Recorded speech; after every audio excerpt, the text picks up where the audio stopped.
Chers Camerounais amoureux du football, bonjour.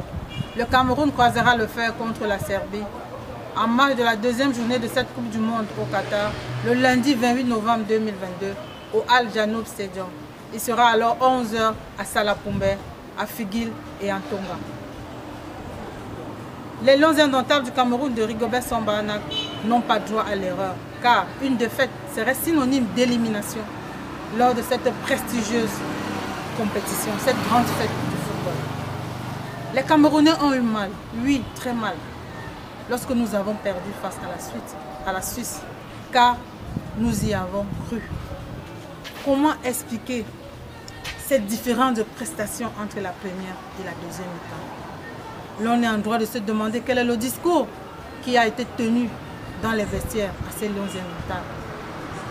Les Lions indomptables jouaient déjà comme s'ils étaient qualifiés pour la deuxième phase, alors qu'il nous fallait ne serait-ce que courir pour arracher le point du match nul. Que dire alors des remplacements? Les Camerounais n'ont rien compris. Monsieur Rigobert Song, une victoire est l'apanage de toute une équipe et pas celle d'un joueur. C'est la victoire d'un pays et celle d'un continent. Par contre, une défaite serait synonyme d'échec de l'entraîneur et si possible du staff dirigeant. Vous avez certainement vu et revu les images de ce premier match face aux hommes de Mourad Yakin. Vous savez ce qui aurait dû être fait et vous connaissez ce qui devra être fait. Le public camerounais, comme toujours, est derrière vous. Le public camerounais, comme toujours, est derrière son équipe nationale.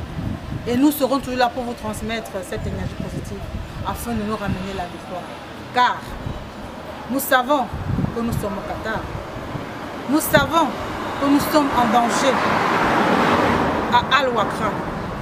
Mais nous connaissons une chose, c'est que nous ne voulons pas rentrer lors de cette première